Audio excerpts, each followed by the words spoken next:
Hello बच्चों, नमस्कार। क्या हाल चाल? तो कैसे हैं आप सब लोग? जी हाँ, स्वागत है आपका आखिरी चैप्टर में जिसका नाम है सॉल्ट एनालिसिस।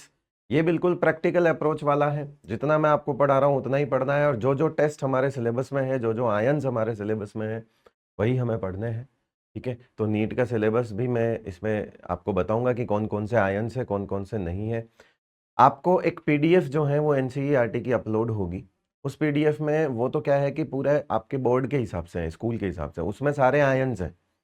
सारे आयंस के टेस्ट नहीं पढ़ने उसमें से अगर आपको पढ़ना है तो वही आयंस के टेस्ट पढ़ने हैं जो नीट के सिलेबस में है। ठीक है, तो बस सिर्फ मतलब ऐसा नहीं कि आपको मैं पूरी एनसीईआरटी अपलोड करा रहा हूं तो आप बैठ के पूरा चैप्टर उसमें से पढ़ रहे हैं। ये देखिएगा किन आयंस का टेस्ट हमारे नीट वाले सिलेबस में है, वही हम करने वाले हैं। चलिए आइए तो स्टार्ट करते हैं भाई। तो आज के इस लेक्चर में हम क्या क्या करने वाले हैं? तो हम आज इंट्रोडक्शन करेंगे, जनरल सॉल्युबिलिटी रूल्स करेंगे, और टेस्ट ऑफ एनायंस भी जो है हम इसमें करने वाले हैं। उससे पहले इस चैप्टर के अंदर इस चैप्टर की अप्रोच क्या क्या रहने वाली है उसकी हम बात करेंगे। चलिए, मतलब सर आप प्रैक्टिकल कराओगे? नहीं पॉसिबल बेटा। तो फिर क्या होगा सर? जो प्रैक्टिकल चीज होती है वो तो लैब में होती है। अब इन्होंने जो एनटीए वाले हैं, इन्होंने अपने सिलेबस के अंदर क्या चेंज किया है कि कुछ प्रैक्टिकल चीजें भी डाल दी है। प्रैक्टिकल केमिस्ट्री भी पटक दी है। प्रैक्टिकल केमिस्ट्री में भी प्रैक्टिकल जो केमिस्ट्री है वो तीनों टाइप के प्रैक्टिकल्स होंगे, मतलब पीसी के भी होंगे, ओसी के भी होंगे और आईओसी के भी होंगे। तो जो आईओसी वाला पार्ट है उसमें उन्होंने क्या डाल दिया बेटा? Salt analysis. क्या डाल दिया उन्होंने? Salt analysis. सॉल्ट एनालिसिस जो है वो क्या होता है? सॉल्ट एनालिसिस होता है किसी सॉल्ट का एनालिसिस। अब पहली चीज, नाम से पता चल रहा है कि सॉल्ट का डिटेक्शन होता है बेसिकली, है ना। इसका मतलब क्या होता है? Anion and cation detection in given mixture. और ये जो मिक्सचर आपका होता है, ये मिक्सचर आपका क्या होता है? सॉल्ट होता है। जो आपको सॉल्ट मिलता है उसमें कौन सा एनायन है, कौन सा कैटायन है, क्वांटिटी नहीं पता की जाती बेटा। Type of cation, type of anions पता किए जाते हैं। दैट्स वाई इसे क्वालिटेटिव एनालिसिस भी कहते हैं, क्योंकि यहां पर जो आप कंसंट्रेशन वगैरह या जो वॉल्यूमेट्रिक एनालिसिस है या जो क्वांटिटेटिव एनालिसिस है वो नहीं करते हो। आप ये नहीं बताते हो इसके इतने मोल हैं, इसकी इतनी कंसंट्रेशन है, सब कुछ नहीं।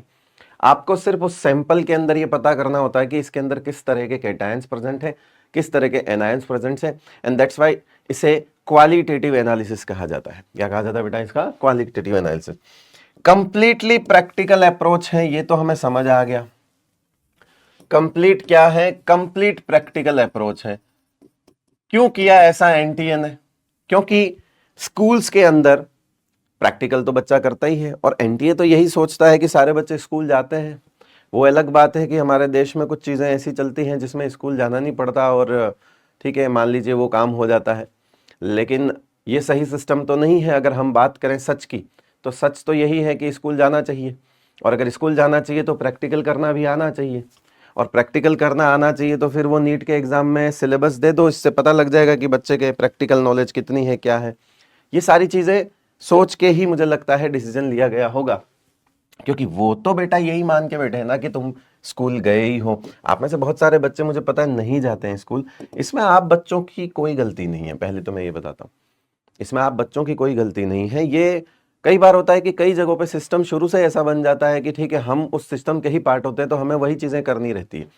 मैं किसी को यहाँ गलत सही नहीं बोल रहा हूँ, मैं जस्ट ये बता रहा हूँ कि हाँ, अगर सही मायने में देखा जाए तो क्या सोचा जाएगा? 11वीं 12वीं बच्चा अगर पढ़ रहा है तो स्कूल जाएगा ना। जाएगा तो स्कूल प्रैक्टिकल की करेगा, प्रैक्टिकल करेगा तो 12वीं पर बेस्ड ही एग्जाम होता है। नीट हो चाहे आईआईटी हो, जेई हो, है ना। नीट हो चाहे जेई हो, ये 12th लेवल एग्जाम ही है, 12th के लेवल के एग्जाम ही है। ठीक है, अब बात करते हैं क्या कि हम कैसे पढ़ेंगे। अब देखो बेटा, हम ये प्रैक्टिकल अप्रोच है, प्रैक्टिकल जो है पूरा प्रैक्टिकल अप्रोच है। अब इसमें क्या क्या चीजें हमें ध्यान रखनी चाहिए? ऑब्जर्वेशंस पे मेनली हमें फोकस करना है। ऑब्जर्वेशंस पे जो है वो कलर, ऑब्जर्वेशन किस किस के हो सकते हैं मैं बताता हूं। ऑब्जर्वेशन हो सकता है कलर, हो सकता है ना, गैस आई या नहीं आई, ठीक है, और गैस हो सकता है, कलर हो सकता है, स्मेल हो सकती है कि कैसी स्मेल है उसकी, ये चीजें भी हो सकती है ना। तो कुल मिला के कलर ऑब्जर्वेशंस जो है, मेनली कलर ऑब्जर्वेशन हो गया, गैस आई या नहीं आई, स्मेल ऑब्जर्वेशन हो गया, या एक और इंपॉर्टेंट है जो प्रेसिपिटेट आया या नहीं आया, इसे बोलते हैं प्रेसिपिटेट। तो सवाल यही है कि मान लीजिए एक टेस्ट ट्यूब है, आपको ऐसे ऐसे टेस्ट होते हैं, है ना, इसमें आपका सैंपल है, इसमें आपका क्या है, सैंपल है, यहां पे कुछ आप रिएजेंट मिलाओगे। रिएजेंट्स क्या क्या हो सकते हैं, कोई स्पेशल रिएजेंट हो सकते हैं, एसिड हो सकते हैं, बेस हो सकते हैं, जो भी हो सकते हैं, मतलब यहाँ पे आपको एसिड हो सकता है, बेस हो सकता है, या कोई और अदर जो है वो रिएजेंट हो सकता है, जो भी अदर रिएजेंट हो सकता है। उसके बाद आपको यहाँ पे क्या ऑब्जर्वेशन मिलेगा, उसके बाद आपको यहाँ पे क्या ऑब्जर्वेशन मिलेगा, प्रोडक्ट साइड के ऑब्जर्वेशन। इस तरह से ज्यादातर मतलब 80-90%, 90% चीजें यहीं से पूछी जाती है ना। 90% जो क्वेश्चन पूछने का टाइप होता है ना, 90% टाइप ऑफ जो क्वेश्चंस होते हैं वो इस तरह से ही पूछे जाते हैं कि आपको फोकस ऑब्जर्वेशन पे करना होता है।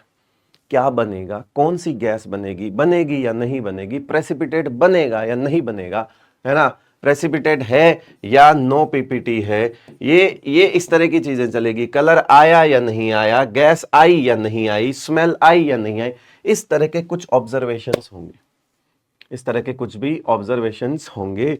सॉल्यूबल बनाना है, नहीं बनाना है, मतलब हम कंप्लीट प्रैक्टिकल अप्रोच को एक थ्योरेटिकल अप्रोच में चलाएंगे। तो हो सकता हो कि ये चैप्टर आपको ऐसा लगे कि अरे यार हमें याद ज्यादा करना है। तो बेटा देखो, मुद्दे की बात यह है कि अगर यही चीजें पॉसिबल हो पाए यहाँ पे प्रैक्टिकल करवाने के लिए, तो उसमें मतलब क्या है, प्रैक्टिकल तो मैं करूंगा ना यहाँ पे। अगर मैं लेके भी आ जाऊं ये सारे रिएजेंट और करने भी लग जाऊं, तो एक तो ये कि प्रैक्टिकल जो है, एक तो ये बंद कमरा है, वैसे भी यहाँ नहीं हो सकता। दूसरा ये मैं कर भी लूं तो वो तो मैं कर रहा हूं, तुम थोड़ी कर रहे हो। उसमें भी तुम्हें तो याद ही रखना है, उसमें भी तुम्हें तो याद ही रखना है। सो अगर मैं प्रैक्टिकल करके दिखा भी दूं तो तुमने थोड़ी किया। एक हो तुमने की हुई चीज होती है तो क्या चेंजेस आता है तो वो ज्यादा लंबे समय तक याद रहता है। तो इसमें जो बच्चे जिन्होंने प्रैक्टिकल्स किए हैं और जिन्होंने याद है, वो थोड़ा ज्यादा लंबे समय तक इन चीजों को रिटेन कर पाते हैं। अदरवाइज इसको थोड़ा सा ध्यान से देखना पड़ता है। ऑल्दो मैंने अपनी अप्रोच को प्रैक्टिकल पॉइंट ऑफ व्यू से ज्यादा रखा है, मतलब मैं वहां पर आपको प्रैक्टिकल तरीके से, मैं ये बैठ के आपको यहाँ पे रिएक्शंस याद नहीं करवाऊंगा इसका। ठीक है बेटा, तो चलते हैं। 7 से 8 मिनट तो हमने इसी बात पे लगा दिए। अब बात आती है कि कौन से वो एनायंस और कैटायंस है जो नीट के सिलेबस में है। अब देखो, होने को बहुत सारे कैटायंस और एनायंस होते हैं। आपने खुद जब 12th करी होगी और 11th करी होगी तो इनके अलावा और भी एनायंस कैटायंस को आपने देखा होगा और उसको डिटेक्ट भी किया होगा। बट अच्छी बात यह है कि इन्होंने सिलेबस के अंदर कुछ सिलेक्टेड कैटायंस एनायंस डाले हैं। मतलब इन्होंने सिलेबस में डाला तो है ये वाला पार्ट, पर बिचारों ने ये भी किया है कम से कम कि हाँ आप सारा नहीं डालते हैं, तो सारा नहीं डालने के मैंने कुछ सिलेक्टेड कैटायंस एनायंस डाले हैं। और वो सिलेक्टेड कैटायन एनायंस ये रहे। एनायंस में आपके पास कार्बोनेट है, सल्फाइड है, नाइट्राइट है, क्लोराइड, ब्रोमाइड, आयोडाइड, नाइट्रेट और सल्फेट है। इधर आपके पास Pb+2, Cu2+2, aluminium 3+, Fe3+, Ni2+, Zn2+, calcium 2+, barium 2+, magnesium 2+, NH4+। ये कुछ हमारे सिलेबस में है। जैसा कि आपको यहां पे दिख रहे हैं, तो हम सिलेबस के हिसाब से ही चलेंगे और हम एक्सपेक्ट भी करते हैं कि क्वेश्चंस इन्हीं में से आए, तो हम ज्यादा दिमाग भी नहीं लगाएंगे। तो बात आती है सबसे पहले इंट्रोडक्शन की। सबसे पहले बात कर लेते हैं हम किसकी, इंट्रोडक्शन की। इंट्रोडक्शन बोले तो क्या, सबको पता है सॉल्ट क्या होता है ना। क्योंकि ये तो हम थोड़ा बहुत आइडिया तो वहां पे, ये इस तरह की चीजें तो हम वहां भी कर चुके हैं कि एक सॉल्ट क्या होता है। बताओ, सॉल्ट होता है बेटा एसिड प्लस बेस। सॉल्ट क्या होता है, एसिड प्लस बेस, यही होता है सॉल्ट। एसिड और बेस से बनेगा, और सॉल्ट ही आपका मिक्सचर है जिसमें से हमें निकालना है कि कैटायन है कि एनायन है। तो मान लीजिए आपके सॉल्ट, मान लीजिए एग्जाम्पल के तौर पे ये ले लेता हूं कि अगर HCl ले लिया और साथ में NaOH ले लिया तो बनेगा क्या, NaCl।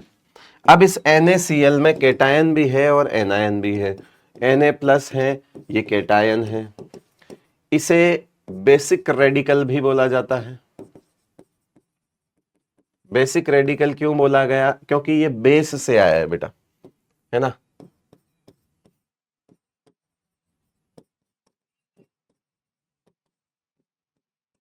और ये आपका क्या है? Cl माइनस, इसे क्या बोलेंगे? एनायन। और ये कहां से आया है? एसिड से आया है, तो इसे एसिडिक रेडिकल कहा जाता है। इसे क्या कहा जाता है बेटा? एसिडिक रेडिकल कहा जाता है। क्यों? क्योंकि ये फ्रॉम एसिड आया है। आप खुद देखो, ये Cl माइनस तुम्हारा यहां से आया है और Na प्लस तुम्हारा यहां से आया है। ठीक है भाई, Na प्लस तुम्हारा यहां से आया है। तो इनके टर्मिनोलॉजी के एनायन कैटायन की बात करें तो इनकी टर्मिनोलॉजी में बेसिक रेडिकल और एसिडिक रेडिकल भी टर्म्स यहां पर चलते हैं। ये हो गया हमारा सॉल्ट, इसे कहते हैं सॉल्ट। अब what is salt analysis? Salt analysis क्या होगा? सॉल्ट एनालिसिस क्या होगा? उसी सॉल्ट का एनालिसिस। सॉल्ट क्या है? चूर्ण, जो तुम्हें मिलता है। सॉल्ट क्या है बेटा? चूर्ण है। चूर्ण में क्या क्या प्रेजेंट है ये देख लेंगे। चूर्ण एनालिसिस क्या है भैया? चूर्ण विश्लेषण। चूर्ण विश्लेषण क्या कहलाता है? सॉल्ट को हिंदी में चूर्ण नहीं कहते है ना, लवण कहते हैं, है ना।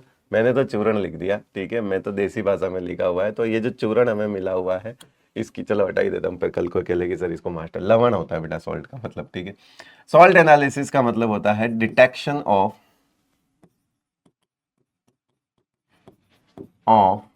Cation and anions from given mixture.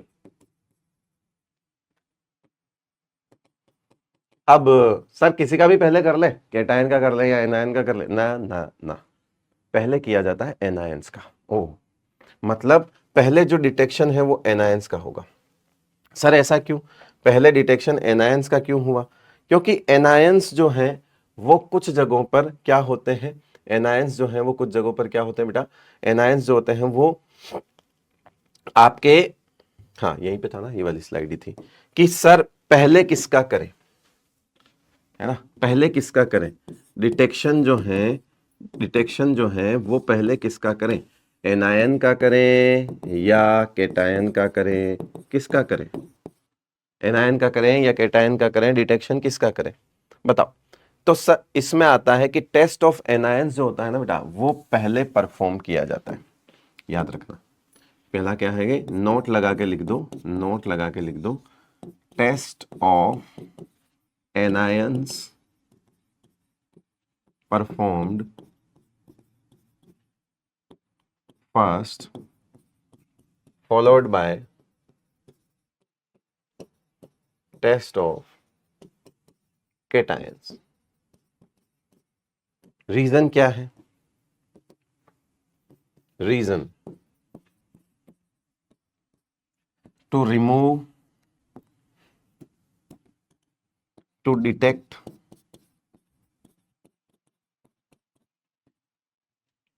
any interfering anion if present। Interfering anions को डिटेक्ट करना, आइडेंटिफाई करना। बिकॉज अगर वो प्रेजेंट होता है, because interfering anions can affect or change results of cations test, cations analysis। भैया अगर एनायन की कुछ खास बात है, एनायन की आदत है कि वो तो कई केटायंस के साथ लग सकता है। तो अगर कोई ऐसा एनायन है जो केटायंस के टेस्ट को चेंज कर दे, अल्टर कर दे, अफेक्ट कर दे, है ना, तो इससे तो हम मान लो आगे जाके मान लो हम पहले कैटायन का टेस्ट कर भी ले एक बार के लिए। आप सोच रहे होगे कि सर पहले एनायंस का क्यों करें, तो मैं कह रहा हूं पहले एनायन का नहीं, पहले कैटायन का कर ले। पर जो पहले कैटायन का टेस्ट तुमने किया, उस टेस्ट के कुछ रिजल्ट आए, वो रिजल्ट फेक है। वो रिजल्ट क्या है? फेक है। हो सकते हैं वो रिजल्ट फेक हो। क्यों? क्योंकि हो सकता हो कि तुमने पहले उस इंसान का पता नहीं किया जो आगे के रिजल्ट्स को भी चेंज कर सकता है। सो इट्स बेटर कि पहले आप एनायंस के टेस्ट करो, ताकि अगर इंटरफेरिंग एनायन प्रेजेंट हुआ तो वो हमें पहले ही बता देगा कि मैं प्रेजेंट हूं। तो सर इस केस में क्या होगा? अरे भाई, जब तुम्हें पहले से पता हो कि बारिश आ रही है तो रेन कोट लेके ही निकलोगे ना, या बरसात का मौसम में बारिश आ सकती है तो रेन कोट लेके ही निकलोगे।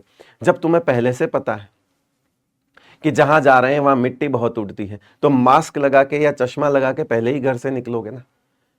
यह कारण है कि इसका मतलब है पहले एनायंस का टेस्ट इसलिए किया जाता है कि जब तुम्हें पता है कि ऐसा हो सकता है, एनायन गड़बड़ कर सकता है, तो पहले कैटायन का टेस्ट करके हो सकता हो तुम्हें जो रिजल्ट मिले वो फेक मिले। तुम्हें जो रिजल्ट मिले वो क्या मिले? फेक मिले। तो इस चक्कर में दिक्कत जो है वो हो सकती है।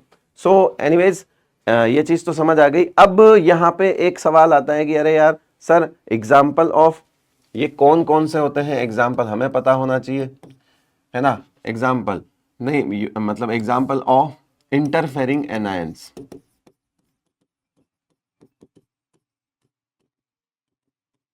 इंटरफेरिंग एनायंस कौन कौन से एग्जाम्पल हैं?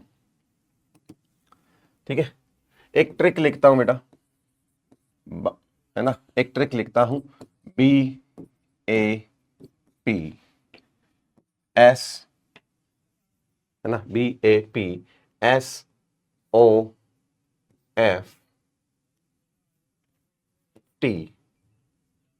ठीक है।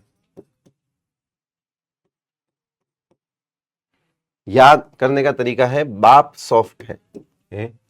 मेरे पापा बहुत कड़क है। नहीं नहीं यार, पापा तो बहुत जो है वो सॉफ्ट रहते हैं, पापा बहुत सॉफ्ट होते हैं। तो इससे होता है बेटा बोरेट, BO3 3-, इसे कहते हैं बोरेट। ठीक है, उसके बाद आता है आर्सेनेट। उसके बाद क्या आता है बेटा? आर्सेनेट।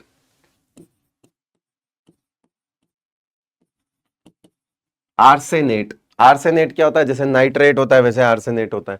आर्सेनेट क्या होता है? आर्सेनेट होता है ASO4 3-, दिस इज आर्सेनेट। वो होता है आपका फोस्पेट। वो क्या होता है आपका? फोस्पेट। इसको क्या कहते हैं? फोस्पेट। ये क्या कहलाता है? फोस्पेट। PO4 3-, क्या कहलाता है? PO4 3-। उसके बाद आता है आपका ऑक्जेलेट, नहीं पहले सिलिकेट आएगा। यहां क्या आएगा आपका? Silicate, SiO3 2-। फिर यहां आएगा आपका ऑक्जेलेट,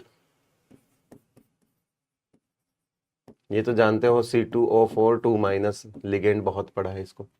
और यहां आता है फ्लूराइड, F-।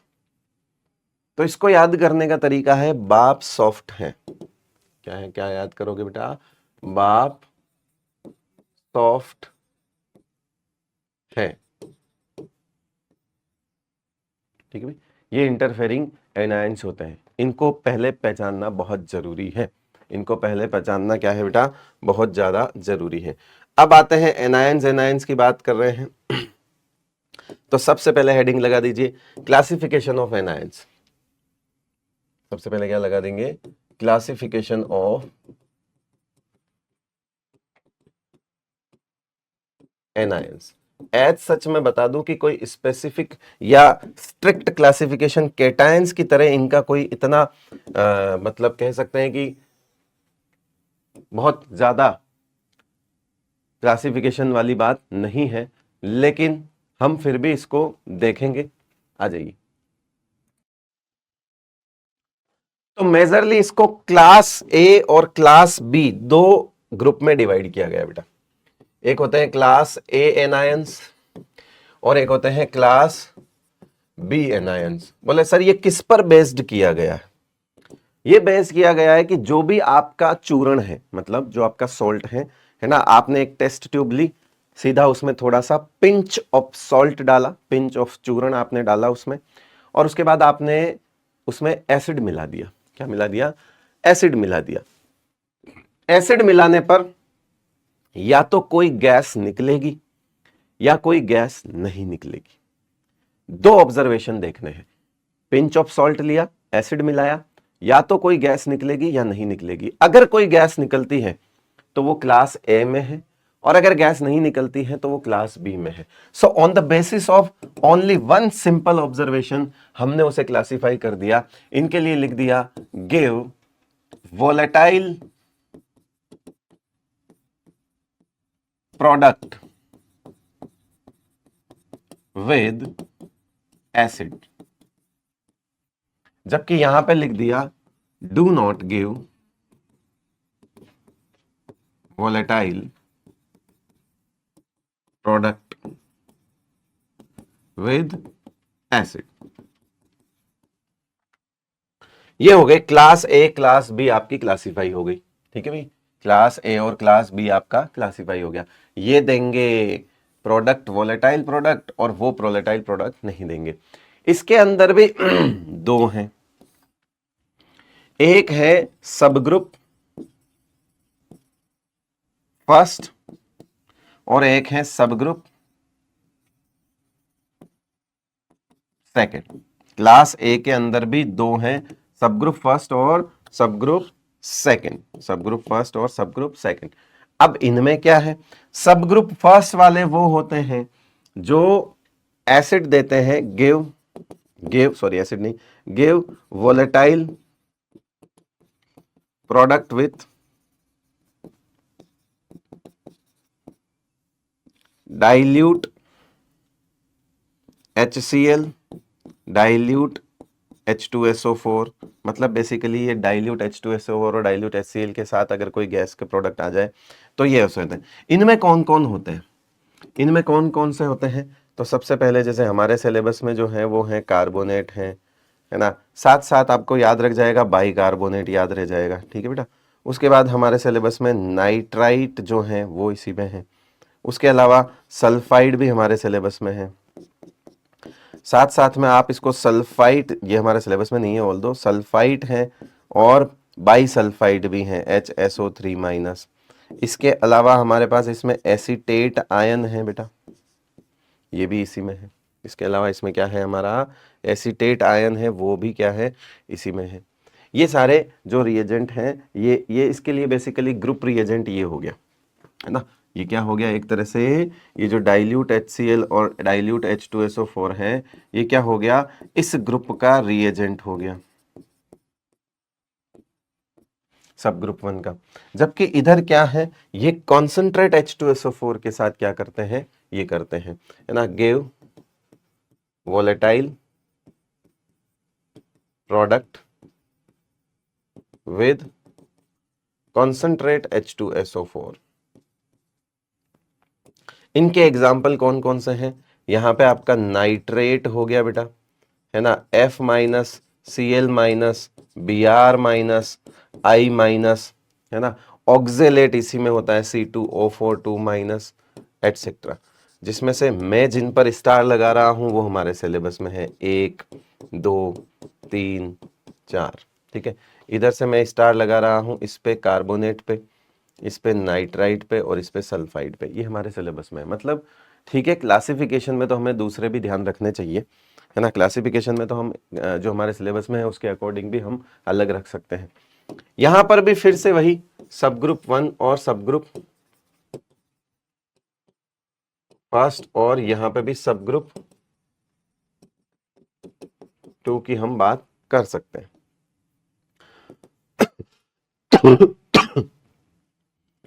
इधर जो है ये पीपीटी रिएक्शंस देते हैं।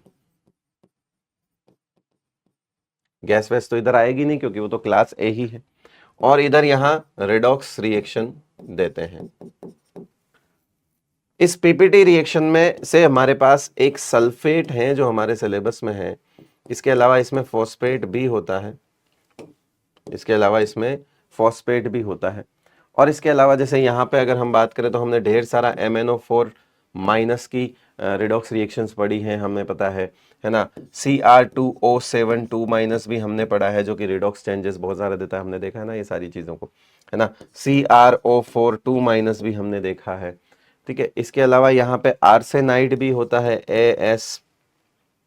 AsO3 3 माइनस भी होता है, आर्सेनेट भी होता है इसमें, है ना, आर्सेनाइट भी होता है, पर इतना डिटेल में जाने की जरूरत नहीं है, छोड़ो हटाओ, है ना। ऐसे भरने को तो मैं यहाँ पे पूरी स्लाइड भर दूंगा पर काम के नहीं है। सल्फेट हमारे सिलेबस में है, आर्सेनाइट है, आर्सेनेट है। आर्सेनेट तो आप जानते ही हैं, AsO4 3 माइनस उधर लिखा हुआ है, वो इंटरफेरिंग एनायंस जो होता है, ठीक है बेटा।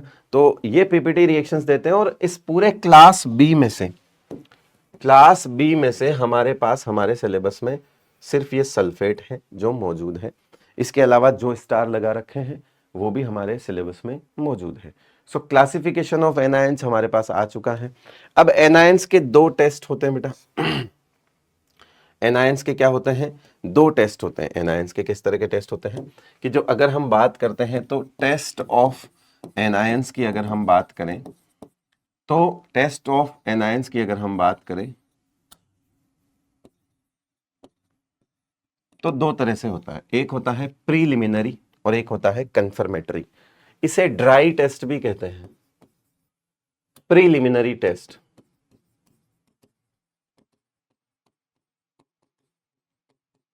है ना, ऑल्सो नोन एज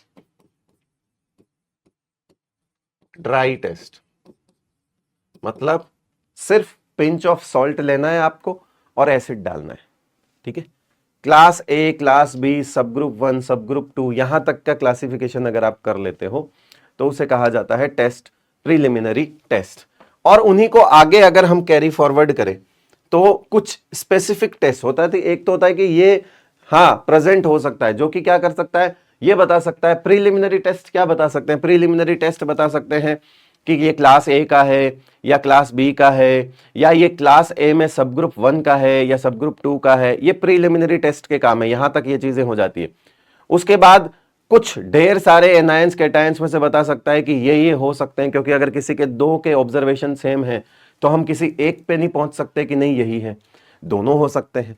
मतलब वो हो सकते हैं वाली बात जो होती है ना, वो प्रीलिमिनरी टेस्ट में होती है बेटा। और जब आपको लगता है कि ऐसा हो सकता है तो आप उस केस में उस रास्ते पे आगे बढ़ते हो और फिर लगाते हो कंफर्मेटरी टेस्ट। क्या करते हैं हम, कंफर्मेटरी टेस्ट। अब ये सिर्फ एनायंस और कैटायंस, एनायंस के लिए नहीं होता, कैटायंस के लिए भी प्रीलिमिनरी टेस्ट होते हैं और कंफर्मेटरी टेस्ट होते हैं, उनके लिए भी यही तरीका है। तो कंफर्मेटरी टेस्ट को कहा जाता है वेट टेस्ट। क्या कहा जाता है, वेट टेस्ट। मतलब हम जो सॉल्ट होगा हमारा वो ड्राई नहीं होगा, वो हम सॉल्यूशन की फॉर्म में सैंपल यूज करेंगे। यूज, है ना, हम क्या करेंगे इसको, हम क्या करेंगे, sample is used in form of soluble form, है ना, या in form of, used in soluble form लिख देना, sorry, used in soluble form. अब सॉल्युबल फॉर्म मतलब वाटर सॉल्युबल, WS का मतलब क्या है बेटा, water soluble.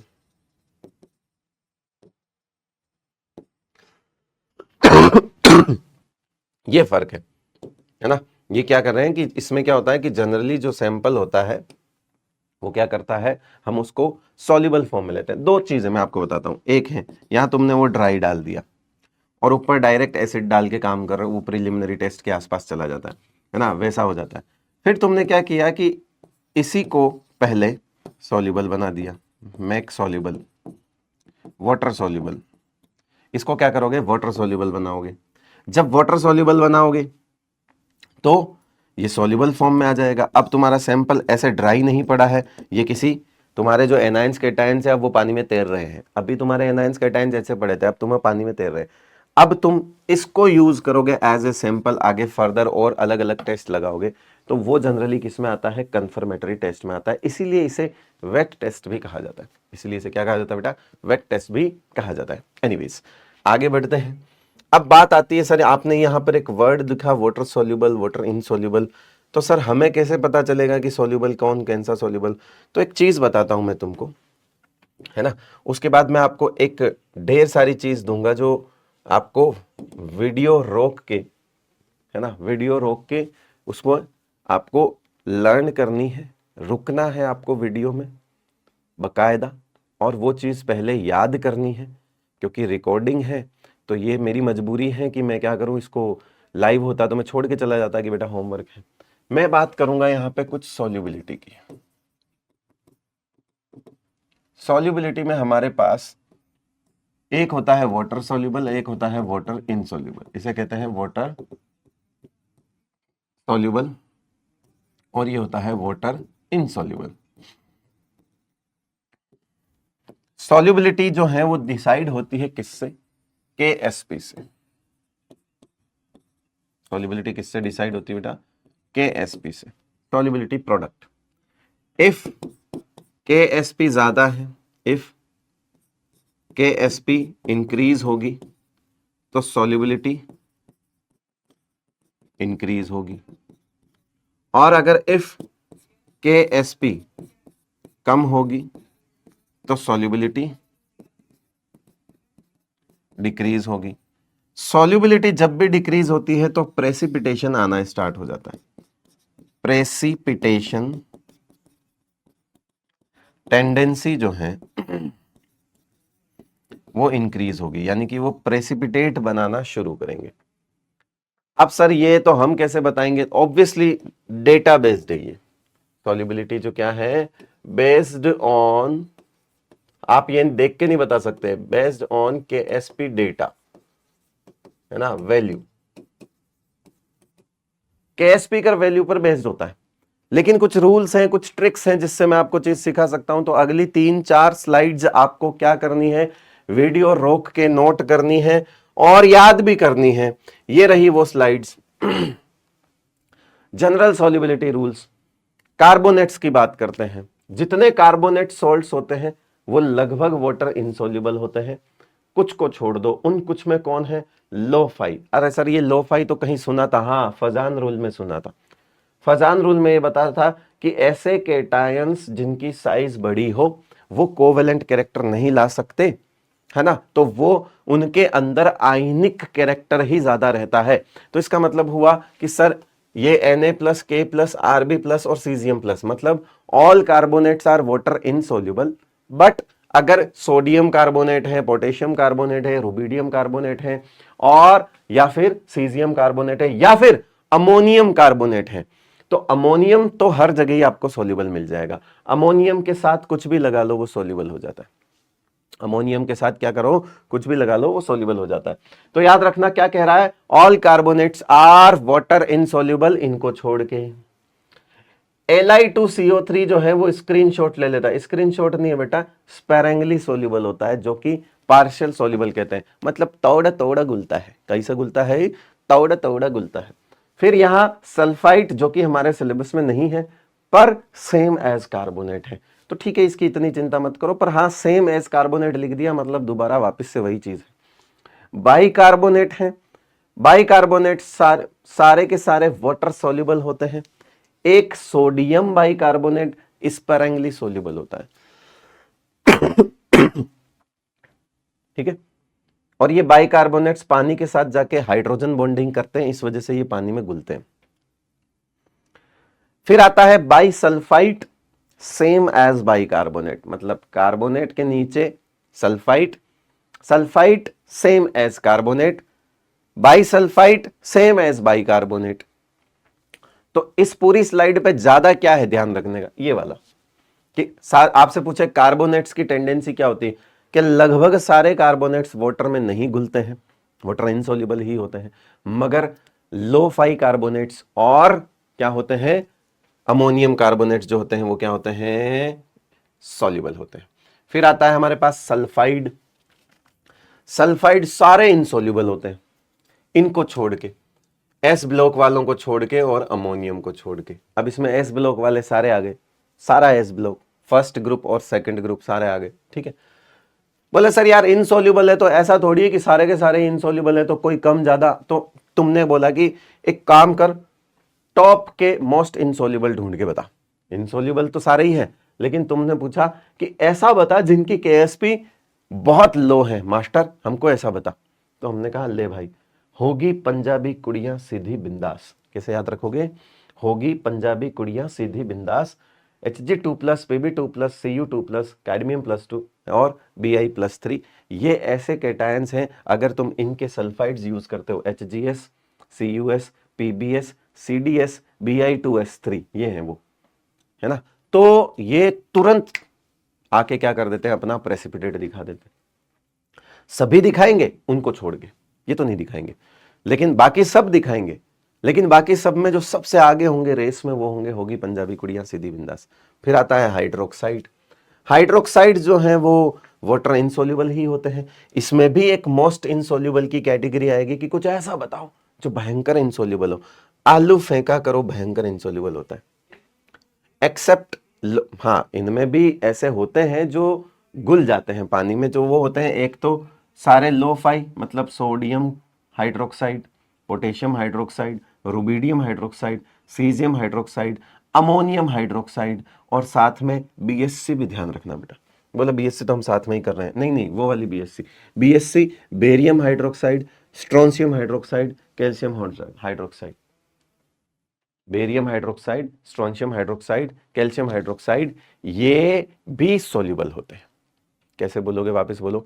All hydroxides are water insoluble, ठीक है। मोस्ट इनसोल्यूबल आलू फेंका करो, ठीक है। लेकिन जो लोफाई है और जो अमोनियम है और जो बीएससी है, ये सोल्यूबल होंगे। नेक्स्ट आता है हमारे पास ये अच्छे लोग हैं, नाइट्रेट एंड नाइट्राइट। लगभग सारे सोल्यूबल, नाइट्रेट तो सारे ही सोल्यूबल होते हैं, एक नाइट्राइट जरूर थोड़ा थोड़ा कम सोल्यूबल होता है, and that is AgNO2 only. मतलब किसी नाइट्राइट का प्रेसिपिटेट चाहते हो तो वो एकमात्र सिल्वर के साथ प्रेसिपिटेट दिखा सकता है। क्यों? क्योंकि ये थोड़ा कम घुलता है, स्पैरिंगली सोल्यूबल लिखा हुआ है। वापस बोलो क्या? अगर किसी नाइट्राइट का तुम जाते हो, प्रेसिपिटेट चाहते हो, तो ये वाला। फिर आता है एसीटेट। एसीटेट लगभग सारे सॉल्युबल होते हैं, लेकिन आज होगा क्यों, है ना। आज होगा क्यों, कैसे याद रखोगे? आज होगा क्यों, आज होगा क्यों। लेकिन उसमें याद रखना कॉपर +1 वाला है बेटा, +2 वाला नहीं है। ये Cu2+, मतलब कॉपर +1। दूसरा Hg2+, मतलब +1 वाला मरकरी है। मतलब ये मरकरी +1 में है, ये मरकरी, मतलब कुल मिला के यूं समझो ये तीनों ही +1 में है। ये तो +1 में दिख ही रहा है, Ag+1, ये भी +1 ही है, ये भी +1 ही है। पर ये इनके +1 इसी फॉर्म में एग्जिस्ट करते हैं। जब ये कंपाउंड भी बनाते हैं ना, तो ये Cu2Cl2 ऐसे बनाते हैं, Cu2I2 ऐसे बनाते हैं। तो Cui का एग्जिस्टेंस थोड़ा कम होता है, तो ज्यादा रिफाइंड और ज्यादा एक्यूरेट फॉर्म में ऐसे प्रेजेंट करते हैं, ये ऐसे प्रेजेंट करते हैं इन जनरल। अगर हम देखें तो ठीक है, लिख देते हैं, लिखने को Cui भी लिख ही देते हैं लोग, ऐसी कोई बात नहीं, पर वो करते नहीं उस फॉर्म में एग्जिस्ट। +2 वाले कर जाते हैं, पर +1 वाले नहीं करते Hg के। एनीवेज, ये है तीनों ही +1 में, याद रखना। फिर आता है सल्फेट। सारे सल्फेट पानी में घुल जाते हैं, वाटर सोल्यूबल है, लेकिन यहां बीएससी सोल्यूबल नहीं है। हाइड्रोक्साइड का बीएससी सोल्यूबल था, हाइड्रोक्साइड का बीएससी सोल्यूबल था, यहां का बीएससी इनसोल्यूबल है। और साथ में आज होगा प्रभात भी है। अब इस आज होगा प्रभात में इसको और इसको तो कॉमन रख लो, ये देखो AgHg, ये देखो इसको और इसको तो कॉमन रख लो। यहां वाले भाई साहब बदल चुके हैं, लेड +2 आ चुका है। क्या आ चुका है? लेड +2 आ चुका है। तो बीएससी प्लस आज होगा प्रभात, कैसे याद रखोगे? बीएससी प्लस आज होगा प्रभात, है ना। अब आ जाओ, देखो ClBrI हेलाइड्स हैं ये सारे, मतलब, है ना। फ्लोराइड को छोड़ दो, इसमें इंक्लूड नहीं किया है, क्योंकि मोस्टली फ्लोराइड जो है वो सोल्यूबल रहते हैं, तो हमें जरूरत नहीं पड़ती। लगभग सारे क्लोराइड ब्रोमाइड जो है वो वाटर सोल्यूबल होते हैं, लेकिन आज होगा प्रभात के नहीं होते। मतलब उल्टा चलता है, यहां आज होगा प्रभात जो है वो इनसोल्यूबल है, है ना। यहाँ पे क्या है, हाँ यहाँ पे इनसॉल्युबल है और यहाँ पर भी इनसॉल्युबल है, सॉरी मतलब सेम ही है, ये भी सारे लगभग वाटर सॉल्युबल होते हैं, ये वाले इनसॉल्युबल होते हैं, ठीक है। तो अब यहाँ पे एक केस फंसता है कि सर Hg+1 जो है वो इनसॉल्युबल है। हाँ तो सर एक काम करो फिर, तो Hg2Cl2 वाटर इनसॉल्युबल है। हाँ तो वो तो सही है कि Hg2Cl2 मतलब ये वाला है तो इनसॉल्युबल ही होगा, और HgCl2 जो है वो वाटर सॉल्युबल है, जबकि वो तो +2 में है तो वाटर सॉल्युबल होगा। हाँ तो मैंने +2 की बात थोड़ी करी, लेकिन सर एक Hgi2 है वो भी तो +2 है, ये भी सॉल्युबल होना चाहिए। तो याद रखना मरकरी +2 में भी वाटर इनसॉल्युबल होता है, पर साथ में I2 होना चाहिए। भाई यहां से क्या पता चलता है, यहां से ये पता चलता है कि मरकरी के मर्क्यूरस जो आयन है वो +1 है ना, ये +1 निकलेगा, 2 पे +2 तो 1 पे +1 निकलेगा। तो यहां से ये पता लगता है कि मरकरी +1 में जो है वो इनसॉल्युबल है। तो दिमाग में आता है कि +2 वाले सॉल्युबल होंगे, हाँ लेकिन एक +2 वाला होता है जो इनसॉल्युबल होता है, and the reason is high polarisation, not due to Hg2+, due to high polarisability of I-। I- की पोलराइजेबिलिटी इतनी ज्यादा है कि ये कोवेलेंट कैरेक्टर बढ़ा देता है, और कोवेलेंट कैरेक्टर बढ़ने के कारण सोल्युबिलिटी पानी में घटती है। ये तो आपको पता ही है कि अगर किसी का कोवेलेंट कैरेक्टर बढ़ता है तो पानी के अंदर उसकी सोल्युबिलिटी क्या होती है बेटा, डिक्रीज होती है। तो इस वजह से स्पेशल केस है, मरकरी +2 में भी रेड स्कारलेट पीपीटी बनाता है, ये रेड स्कारलेट पीपीटी है Hgi2, स्पेशल केस याद रखना। मरकरी +1 में इनसॉल्युबल होता है, +2 में सोल्युबल होता है, लेकिन +2 में इस आयोडीन के आ जाने से पोलराइजेबिलिटी इतनी ज्यादा इंक्रीज हो जाती है कि कोवेलेंट कैरेक्टर इतने ज्यादा इंक्रीज हो जाते हैं कि ये बेचारा जो है पानी के अंदर घुलना बंद कर देता है। अमोनियम सॉल्ट्स की अगर मैं बात करूं, तो अमोनियम सॉल्ट्स की अगर मैं बात करूं तो सारे अमोनियम सॉल्ट्स लगभग क्या होते हैं, वाटर सॉल्युबल, लगभग क्या वाटर सॉल्युबल ही होते हैं। ये होमवर्क मैं आपको दे सकता हूं, पर एक तो रिकॉर्डिंग वाली क्लासों में यह समझ नहीं आता कि होमवर्क देने के बाद क्या है। चलो मैं आपको रिवाइज करवाते हुए, नहीं मैं आपको होमवर्क दूंगा, इनके आंसर्स आपको नेक्स्ट क्लास में मिलेंगे।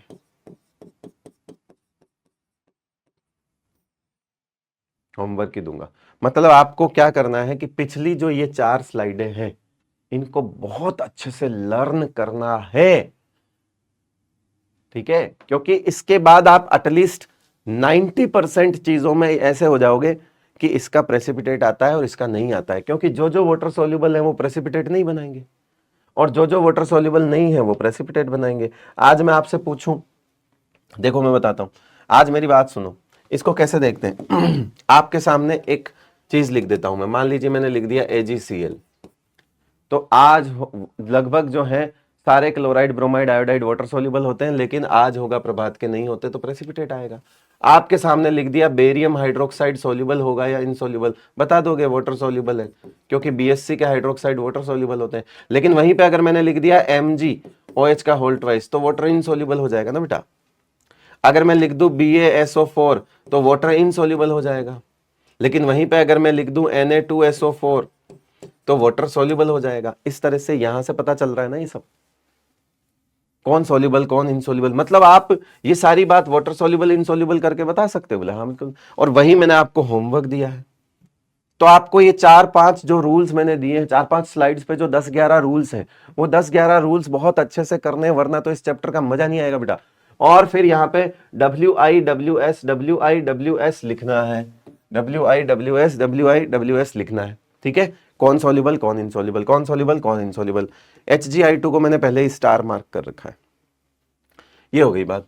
अब आ जाते हैं हम अपने टेस्ट के ऊपर वापस, अब आ जाते हैं हम वापस क्या, हमारे टेस्ट के ऊपर, टेस्ट के ऊपर आ जाते हैं। तो सबसे पहले हम ले लेते हैं इसमें हमारा कार्बोनेट आयन, कार्बोनेट आयन ले लेते हैं, ठीक है, कार्बोनेट आयन ले लेते हैं। अच्छा एक चीज और है, वो सुनो सुनो सुनो सुनो सुनो, सुनो। हाँ हमने पढ़ा था कि अगर एनायंस हैं, ठीक है, एनायंस के अगर हम कंफर्मेटरी टेस्ट करते हैं,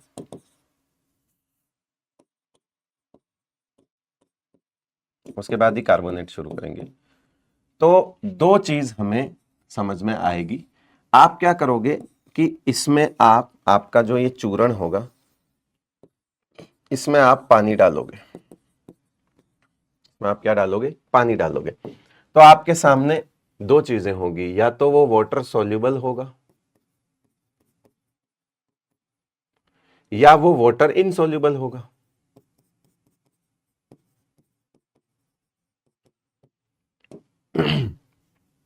कंडीशन क्या है, कंफर्मेटरी टेस्ट सॉल्युबल फॉर्म में ही होंगे, नॉट टेस्ट सॉल्युबल फॉर्म में ही हो सकते हैं, टेस्ट सॉल्युबल फॉर्म में ही होंगे।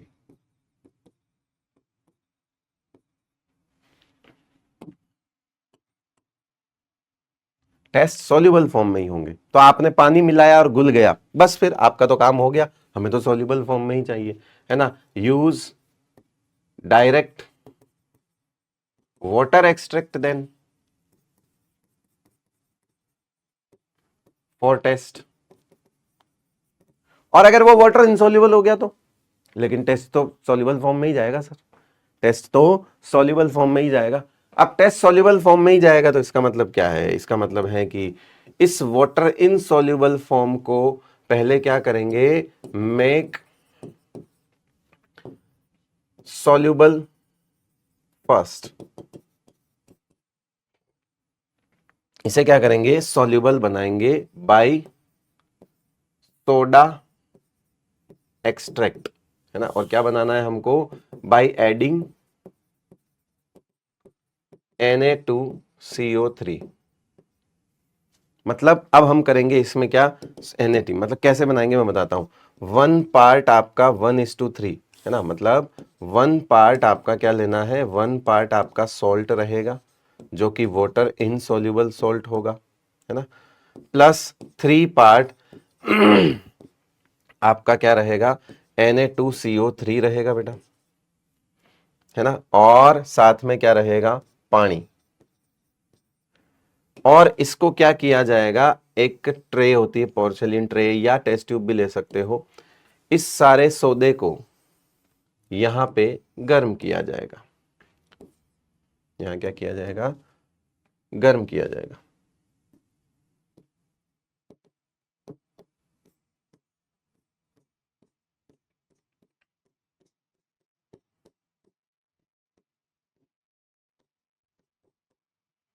यहाँ क्या किया जाएगा बेटा, गर्म किया जाएगा। क्या होगा यहाँ पे, आपका सॉल्ट होगा प्लस Na2CO3 होगा, है ना, और प्लस H2O होगा, इस तरह से। जब आप ऐसा करोगे तो बाद में इसे क्या करेंगे, हम फिल्टर करेंगे। उसके बाद हम क्या करेंगे, यहां से इसको फिल्ट्रेशन पे ले जाएंगे। उसके बाद यहां से क्या होगा, नेक्स्ट प्रोसेस हमारा क्या होगा, फिल्ट्रेशन। नेक्स्ट प्रोसेस हमारा क्या होगा, फिल्ट्रेशन। एक तो जगह कम पड़ जाती है हर जगह। उसके बाद क्या करेंगे, हम इसको फिल्टर करेंगे। उसके बाद क्या करेंगे, हम फिल्टर, नेक्स्ट वाली स्लाइड पे बता देता हूं कि हमने लिया सॉल्ट, हमने लिया Na2CO3, हमने लिया पानी, हमने लिया पानी, हमने किया गर्म और हमने किया फिल्टर।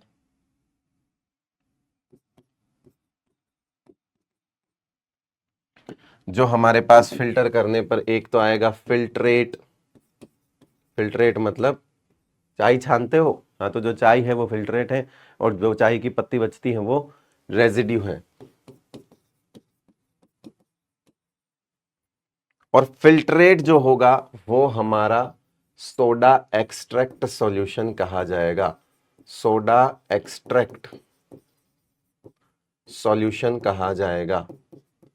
और ये वाटर सोल्यूबल होगा और इसे यूज किया जाएगा, यूज्ड एज सैंपल।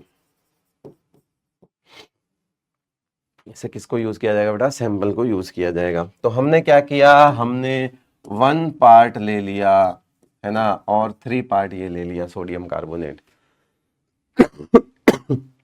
क्या रिएक्शन हुई होगी इसमें, मैं बताता हूं। अगर आपका कोई MX सॉल्ट है, रिएक्शन क्या इन्वॉल्व हुई होगी इसमें, रिएक्शन कौन सी इन्वॉल्व हुई होगी, रिएक्शन कौन सी इन्वॉल्व होगी कि मान लीजिए आपका MX एक m प्लस और x माइनस सॉलिड, ये आपका एक सॉल्ट है जो वाटर इंसोल्यूबल था। आपने लिया भैया Na2CO3। Na2CO3 जो है ये क्या करता है, ये Na प्लस और CO3 2 माइनस में होता है। आपका काम है, और आपको पता है ये लो फाई होता है, ये क्या होता है, लो फाई होता है। ये जिसके साथ जुड़ जाता है उसे सोल्यूबल बना देता है, जिसके साथ जुड़ जाता है उसे क्या करता है, सोल्यूबल बना देता है।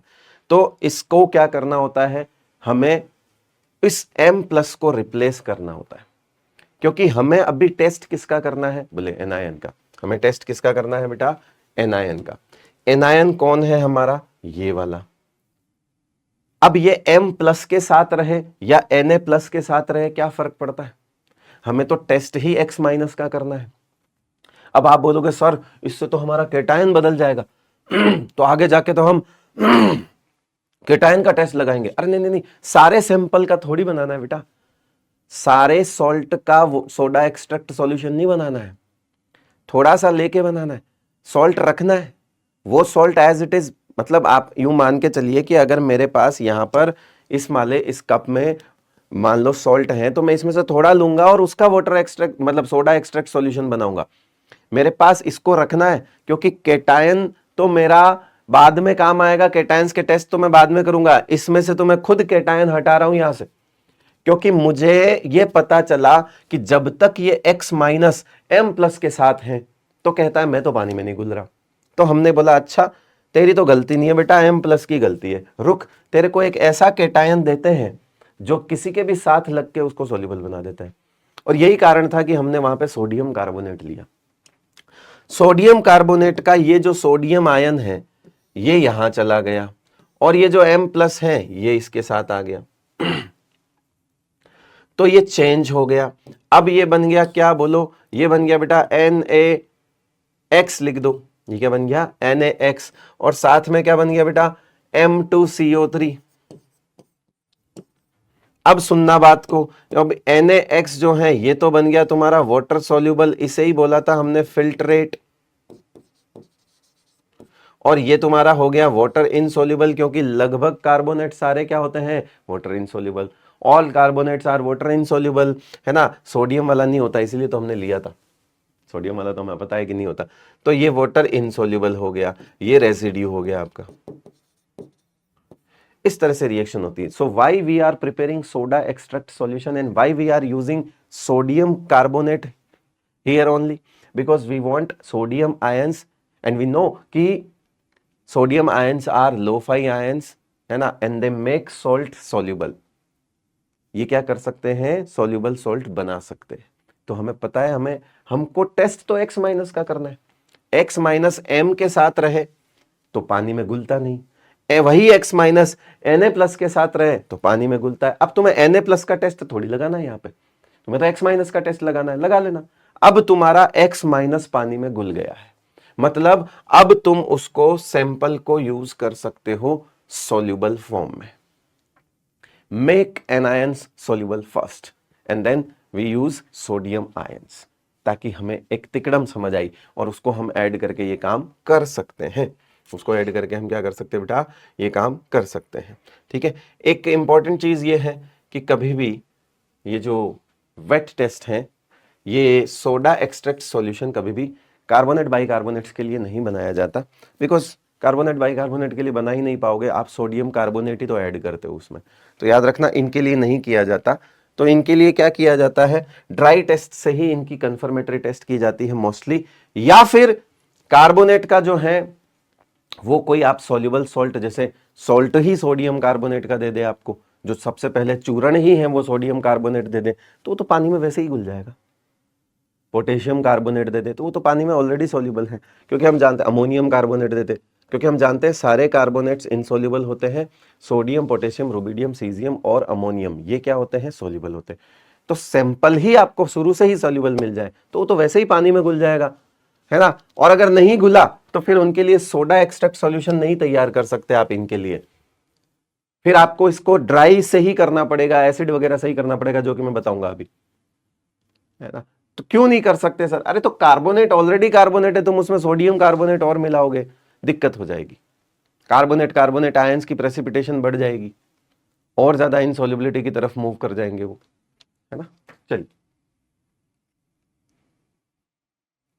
तो अब क्या करें, कार्बोनेट को ले ले पहले। चलिए आइए कार्बोनेट को पहले ले लेते हैं। तो अब हम बढ़ते हैं कार्बोनेट के टेस्ट की तरफ। ये टेस्ट ऑफ कार्बोनेट CO3 2-। पहले हम प्रीलिमिनरी टेस्ट देखते थे।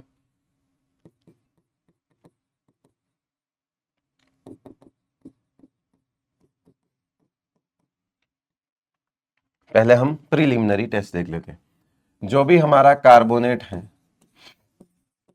ये ड्राई सॉल्ट है, इसमें तुम क्या मिलाओगे, डाइल्यूट H2SO4 मान लीजिए आप,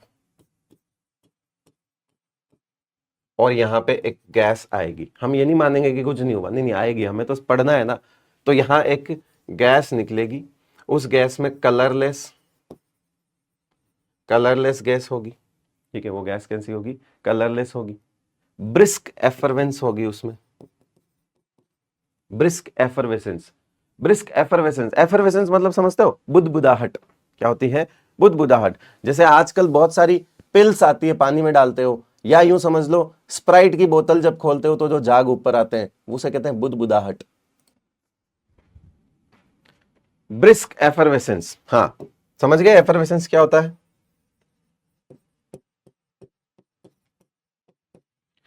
ना। कलरलेस होती है, ऑर्डरलेस होती है, मतलब कोई गंध भी नहीं होती है ना, कलर भी नहीं होता। एंड विच, जो क्या करती है, ब्रिस्क एफरवेसेंस गैस होती है, एक colourless odourless, turns lime water milky. Lime water होता है आपका कैल्शियम हाइड्रोक्साइड, है ना। क्या करते हैं हमने, कलरलेस होती है, ऑर्डरलेस होती है, ब्रिस्क एफरवेसेंस होती है, और कुछ प्रॉपर्टी है इसकी, वो क्या है, ये लाइम वाटर को मिल्की कन्वर्ट कर देती है। ये जो गैस होती है, ये होती है CO2 गैस होती है। ये कौन सी गैस होती है बेटा, CO2 गैस होती है। कौन सी गैस होती है, CO2। CO2 गैस जब ऐसे निकले तो हम बोलेंगे कि कार्बोनेट आयन जो है वो आपका प्रेजेंट हो सकता है। कार्बोनेट आयन जो है वो क्या हो सकता है, आपका प्रेजेंट हो सकता है। मतलब आपका जब भी ड्राई सॉल्ट है, अगर आप देखते हैं तो ये किस तरह के ऑब्जर्वेशंस देगा, इस तरह का ऑब्जर्वेशन देगा। कार्बोनेट का अगर आप देखते हैं तो इस तरह से ऑब्जर्व करना है आपको। कार्बोनेट होगा तो ये ऑब्जर्वेशन आएंगे। अब आप क्या करोगे उसको, आप क्या करोगे, अब आप उसको क्या बोलते हैं उसको,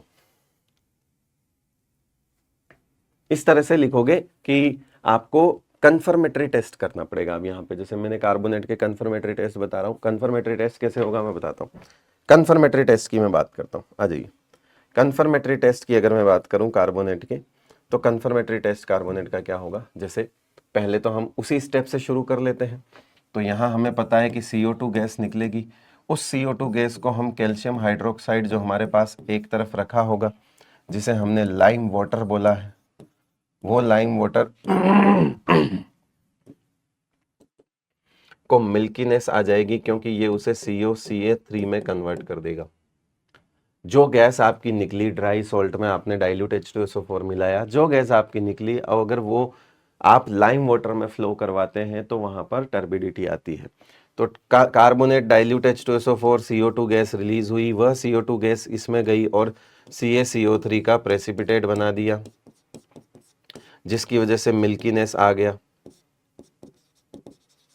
लेकिन अगर लगातार आप CO2 उसके अंदर करते जाओगे तो वो कैल्शियम बाइकार्बोनेट में कन्वर्ट हो जाएगा, जो कि वाटर सोल्यूबल होगा, और मिल्कीनेस डिसअपीयर हो जाएगी। अब मिल्कीनेस नहीं बचेगी। तो याद रखना, एक्सिस में CO2 अगर इसमें यहां एक्सिस में CO2 अगर आप फ्लो करवाते हो इसमें, तो यहाँ पे अगर एक्सिस में CO2 फ्लो करवाते हो तो वो वापस से मिल्कीनेस डिसअपीयर भी हो जाती है। तो इसकी अगली स्टेप ये है कि अगर आप एक्सिस CO2 लेते भी हो तो यहाँ पे कैल्शियम बाइकार्बोनेट बन जाएगा, जो कि वाटर सोल्यूबल है।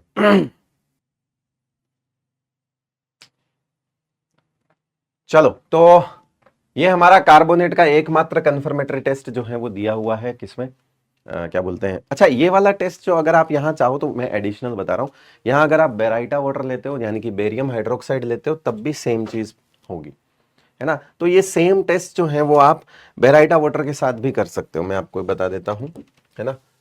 सेम टेस्ट विद, है ना, बेराइटा वाटर, बेरियम हाइड्रोक्साइड जो होता है वो होता है बेराइटा वाटर।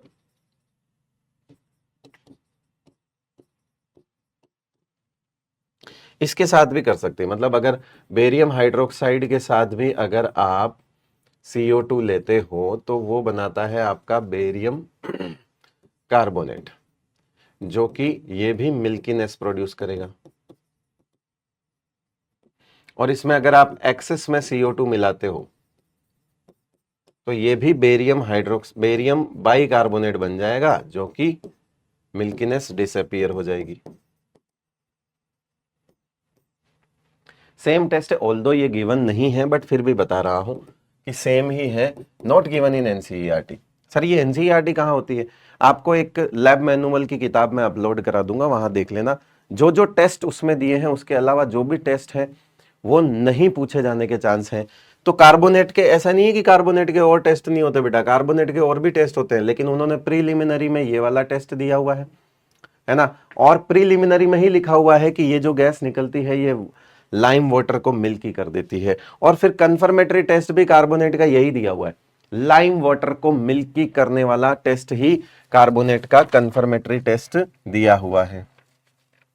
और आगे बस वो है कि उसमें सम मोर टाइम अगर आप CO2 जो है वो लंबे समय तक एक्सेस में डालते हो तो वो मिल्कीनेस डिसअपीयर हो जाती है। ये कंफर्मेटरी टेस्ट में ऐड किया हुआ है, यानी कि इसका प्रीलिमिनरी और कंफर्मेटरी लगभग लगभग सेम ही है। कोई कंफर्मेटरी टेस्ट सोल्यूबल कार्बोनेट्स के लिए और भी होते हैं, लेकिन वो गिने चुने कार्बोनेट्स के लिए होते हैं, सोल्यूबल कार्बोनेट्स।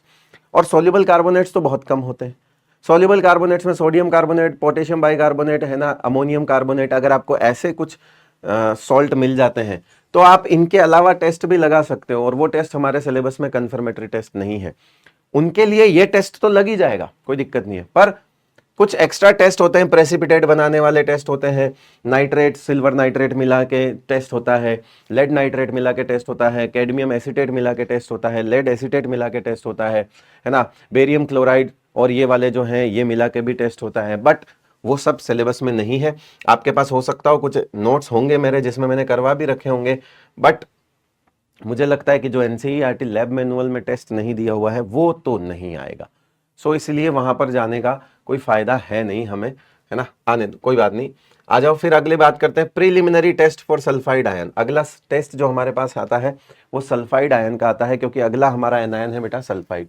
सल्फाइड आयन का जो भी हमारा सॉल्ट होगा, ड्राई सॉल्ट होगा, हम टेस्ट ट्यूब में ड्राई सॉल्ट लेंगे और उसमें डाइल्यूट H2SO4 मिलाएंगे तो रोटन एग लाइक एक स्मेल आएगी, रोटन एग लाइक स्मेल जो है वो वाली एक गैस जो है वो निकलेगी, और उस गैस का नाम होगा बेटा H2S। कौन सी गैस होगी ये, H2S गैस होगी। ये कौन सी गैस होगी, H2S गैस होगी, जैसे ही आप ये मिलाओगे। अब इस H2S गैस के निकलते निकलते आप अपने दोस्त को बोलोगे कि जा ये फिल्टर पेपर का टुकड़ा लेड एसीटेट में डुबा के ला, और वो लेड एसीटेट का पेपर जो है डूबा हुआ वो आप इसके ऊपर रखोगे तो ब्लैक पीपीटी आ जाएगा, जो कि होगा PBS का ब्लैक पीपीटी आ जाएगा। फिर दूसरे दोस्त को बोलोगे तू जा कैडमियम एसीटेट का फिल्टर पेपर भिगो, मतलब कैडमियम एसीटेट की बोतल में फिल्टर पेपर भिगो के ला, और फिर तुम इस H2S के ऊपर रखोगे तो वो CDS का येलो पीपीटी आ जाएगा। ये प्रीलिमिनरी टेस्ट होता है। क्या, चूर्ण लिया, डाइल्यूट H2SO4 डाला, सड़े अंडे की गंध वाली एक गैस निकली, वो गैस इनके फिल्टर पेपर, इनसे भीगे हुए फिल्टर पेपर अगर आप इस गैस के ऊपर रखते हो तो वहां पर एक जगह पे अगर लेड एसीटेट है तो PBS का ब्लैक पीपीटी का स्पॉट आ जाता है और CDS का येलो पीपीटी का स्पॉट आ जाता है। ये प्रीलिमिनरी टेस्ट है। कंफर्मेटरी टेस्ट जो है वो एनसीईआरटी में एकमात्र दिया हुआ है, और इसको मैंने एज इट इज लिखा हुआ है बिकॉज ये हम कोऑर्डिनेशन कंपाउंड में कर चुके हैं, है ना। अगर आप जाके देखोगे तो कोऑर्डिनेशन कंपाउंड्स का लास्ट लेक्चर, है ना, एप्लीकेशन वाला।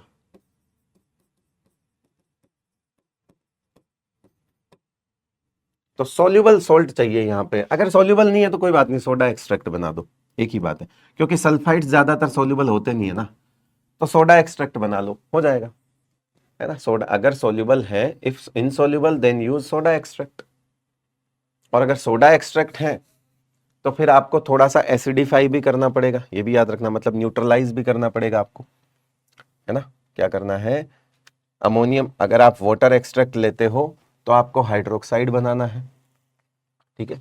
और अमोनियम अगर आप वाटर एक्सट्रैक्ट ही लेते हो, मतलब अगर आपका पास सोल्यूबल सॉल्ट है और वाटर एक्सट्रैक्ट ही है, मतलब वो इनसोल्यूबल नहीं है, तो फिर आप बेसिक मीडियम लेना होता है थोड़ा सा, तो उसमें अमोनियम हाइड्रोक्साइड मिलाना होता है। उसमें क्या मिलाना होता है बेटा, अमोनियम हाइड्रोक्साइड मिलाना होता है। और अगर नहीं है तो आप सोडा एक्सट्रैक्ट ले लो, है ना। अगर सोल्यूबल सॉल्ट है, नहीं है, सोडा सोल्यूबल सॉल्ट है, वाटर सोल्यूबल सॉल्ट है, ठीक है, नहीं है तो सोडा एक्सट्रैक्ट बना के उसे सोल्यूबल कर लो। वाटर सोल्यूबल है तो फिर आप उसमें SNP मिला दो, सोडियम नाइट्रोप्रोसाइड जिसे कहते हैं, बेसिक मीडियम में, है ना, यूजिंग बेसिक मीडियम। यहाँ बेसिक मीडियम मिलाया जाता है, अमोनियम हाइड्रोक्साइड साथ में मिलाया जाता है, डीप वॉयलेट पर्पल कलर आ जाता है, STNP बन जाता है। ये आपका सोडियम नाइट्रोप्रोसाइड का फॉर्मूला होता है ना। ये आपका क्या होता है, सोडियम नाइट्रोप्रोसाइड का फॉर्मूला होता है। क्या लिखोगे इसका IUPAC नाम, सोडियम, ठीक है, क्या नाम होगा इसका, सोडियम क्या होगा, पेंटा साइनाइडो, है ना, पेंटासाइनाइडो, पेंटासाइनाइडो नाइट्रो सोनियम, क्योंकि ये NO प्लस होता है, यहाँ पे NO प्लस होता है, आयरन के साथ है बेटा, नाइट्रोसोनियम, फेरेट, फेरेट क्या निकलेगा इसका ऑक्सीडेशन स्टेट, कौन बताएगा, इसका ऑक्सीडेशन स्टेट कितना निकलेगा बेटा, -2, यहां चढ़ जाएगा, इसकी वजह से यहाँ +1 आएगा, +5 आएगा, +1 +5 नहीं, -1 सॉरी, -1 आएगा, +5 आएगा, यानी कि यहां से हिसाब बनेगा +4, यहां से बनेगा -2, तो कितना हो जाएगा, फेरेट 2 हो जाएगा बेटा। ठीक है भाई, ये नाम हो जाएगा इसका, क्लियर है। अब जब इसमें सल्फाइड आयन प्रेजेंट होंगे उस सोल्यूबल सॉल्ट में और आप उसमें सोडियम नाइट्रोप्रोसाइड मिलाते हो तो डीप वॉयलेट कलर आ जाता है, सीधी बात है, और कुछ भी नहीं है। इसके अलावा जो मैं करवा रहा हूं वो अब एक्स्ट्रा ही समझ लो, है ना, कि सल्फाइड आयन का वाटर एक्सट्रैक्ट और सोडा एक्सट्रैक्ट कुल मिला के वाटर सोल्यूबल कॉम्प्लेक्स लेना है। जब आप इसमें AgNO3 मिलाते हो तो Ag2S का सल्फाइड, सल्फाइड सल्फाइड को निकाल दो। जब आप इसमें लेड्स का सोर्स मिलाते हो तो PbS के, जब आप इसमें मरकरी का सोर्स मिलाते हो तो HgS का, और जब आप इसमें कैडमियम का सोर्स मिलाते हो तो CdS का PPT आ जाता है, ये सब प्रेसिपिटेट आ जाते हैं। ये इनिशियली 3 जो हैं ये ब्लैक कलर के PPT हैं और ये जो है वो येलो कलर का PPT है। ये NCERT में ऑल्दो नहीं है ना, पर फिर भी एक कंफर्मेटरी टेस्ट में एक तो ये नंबर का हो गया, दूसरा टेस्ट हमारे पास ये हो गया जिसमें दो टेस्ट नहीं है, 1 2 3 4 टाइप के टेस्ट हैं और इन चारों का पैटर्न सेम है कि किसी भी सोल्यूबल सल्फाइड सॉल्ट में अगर आप ये चीजें मिलाते हो तो आपको ये प्रेसिपिटेट मिलेगा। तो ऐसा नहीं कि ये पूरा एक दूसरा टेस्ट है, नहीं, इस दूसरे के अंदर कई टेस्ट कर लिए हैं तुमने, आपकी इच्छा है आप कौन सा यूज करते हो। ऑल्दो इसमें से कोई भी एनसीईआरटी में गिवन नहीं है, बट कोई बात नहीं, ठीक है, आसान है, क्योंकि हमें पता है कि आप खुद सोचो, ये सल्फाइड है, ये कैडमियम है तो CdS बनेगा, ये सल्फाइड है, ये मरकरी है तो HgS बनेगा। और हमें पता है कि सारे सल्फाइड्स वाटर इनसॉल्युबल होते हैं लगभग, है ना, लो फाइको और अमोनियम को छोड़ दो तो। फिर आता है क्योंकि सल्फाइड आयन एक अच्छा रिड्यूसिंग एजेंट है, सल्फाइड आयन एक अच्छा रिड्यूसिंग एजेंट है, रिड्यूसिंग एजेंट है तो क्या कर सकता है, ये रिड्यूस कर सकता है। तो मान लो इसके साथ ये सारे ऑक्सीडाइजिंग एजेंट ले लिए हमने, तो ये क्या करेगा, सल्फर, ये तो चला जाएगा सल्फर में, ये तो कहां चला जाएगा, सल्फर में मान लो, और ये अपना रिड्यूस हो जाएंगे। जैसे MnO4 पर्पल कलर का होता है, Mn2+ आ जाएगा, कलरलेस हो जाएगा।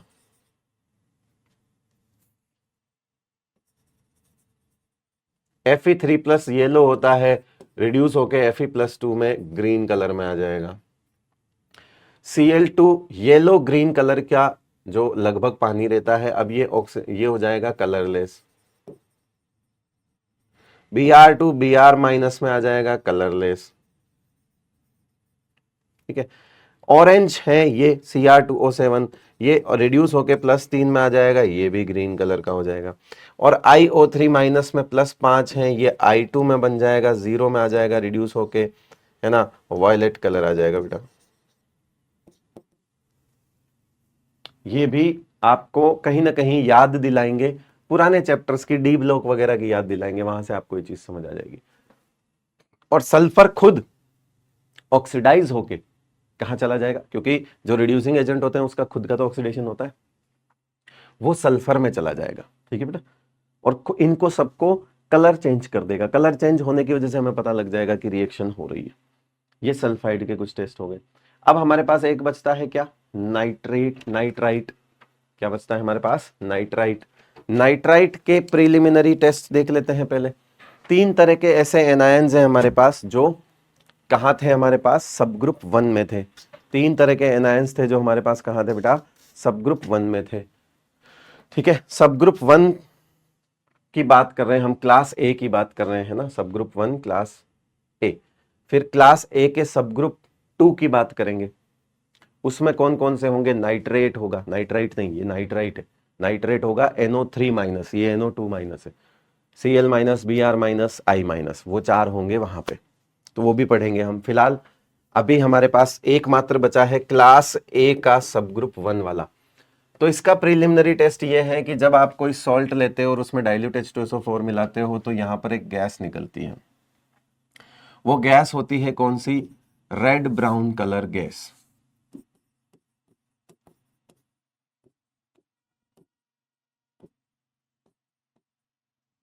और अगर उसी रेड ब्राउन कलर गैस में आप KI plus starch plus acetic acid मिला दो तो ब्लू सॉल्यूशन आ जाता है, उसमें क्या आ जाता है, नीले रंग का सॉल्यूशन आ जाता है बेटा।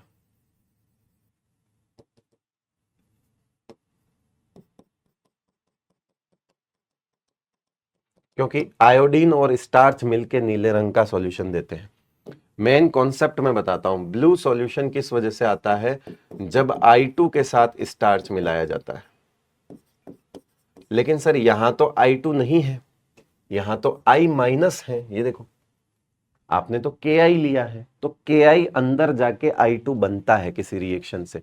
अभी आगे चला गया पता इसको। अब इसको, इसी टेस्ट को अपन कंफर्मेटरी टेस्ट में भी ले लेंगे ताकि वहां पे हम रिएक्शन कर सके। तो हमारे पास इसका नाइट्राइट आयन का एकमात्र टेस्ट प्रीलिमिनरी होता है कि आपने डाला और रेड ब्राउन कलर की एक पैरामैग्नेटिक गैस निकली, है ना, NO2 गैस जो है वो। NO2 गैस के बारे में क्या क्या जानते हो, NO2 जो है वो क्या है, ऑड इलेक्ट्रॉन स्पीसीज है, पैरामैग्नेटिक है, ठीक है, ऑड इलेक्ट्रॉन स्पीसीज है, पैरामैग्नेटिक गैस है। दूसरा और क्या बता सकते हो, बॉन्ड एंगल जो है ना, केमिकल बॉन्डिंग में पढ़ा था, बॉन्ड एंगल जो है वो 134 डिग्री के आसपास होता है। एसिडिक ऑक्साइड होता है, अगर पानी में जाता है तो जो है, पानी में जाता है तो क्या करता है, डिसप्रपोर्शनेट हो सकता है HNO3 प्लस NO में, ठीक है, तो ये डिसप्रपोर्शनेट हो जाता है, तो ये एसिड रेन बना सकता है। Acid rain can cause acid rain. Dimer बना सकता है, डाइमर बना देता है ये, है ना, ये क्या कर लेता है, डाइमराइज हो जाता है और क्या बना लेता है, N2O4 बना देता है at low temperature and high pressure. ये सब हमने केमिकल बॉन्डिंग के अंदर पढ़ा हुआ है, जो कि आप NO2 के बारे में वो आपसे ये सारी चीजें पूछ सकता है। फिर आता है इसका कंफर्मेटरी, अच्छा प्रीलिमिनरी फिर से आ गया। हाँ, तो वो तो रिएक्शन बता रहा है कि NO2 में NO2 माइनस से NO2 गैस कैसे निकली, तो रिएक्शन कह सकते हो आप इसको। इसको आप क्या कह सकते हो, रिएक्शन कह लो। ठीक है, इसको क्या कह लोगे बेटा आप, रिएक्शन कह लो।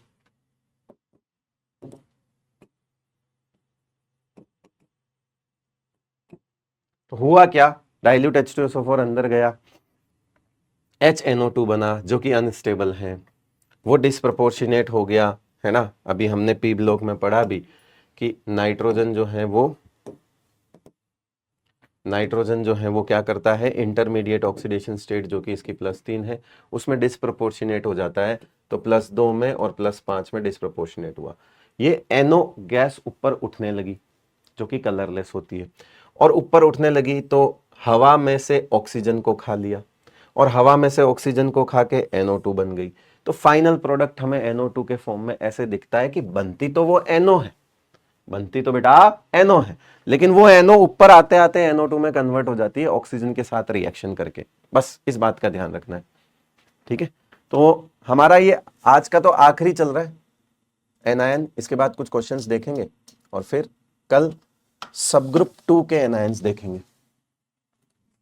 चलिए तो आगे बढ़ते हैं, ये रिएक्शन है पिछले वाले टेस्ट की। अब आते हैं हम कंफर्मेटरी टेस्ट पे। मैंने कहा था कंफर्मेटरी टेस्ट कुछ नहीं है, उसी टेस्ट के एक हिस्से को आगे बढ़ा देंगे कि भाई आप नाइट्रेट आयन का कोई वाटर सोल्यूबल सॉल्यूशन ले लो और उसमें आप ये मत मिलाओ, क्या बोलते हैं उसको, एसिड वगैरह कुछ मत मिलाओ। ठीक है, आप एसिड मिला, वो आपको गैस वैस कुछ मत निकालो, आप सिंपल सॉल्यूशन लो। जैसे यहां पे आपने क्या किया था, उस सॉल्ट में डायरेक्ट एसिड मिलाया था। ये प्रीलिमिनरी टेस्ट है।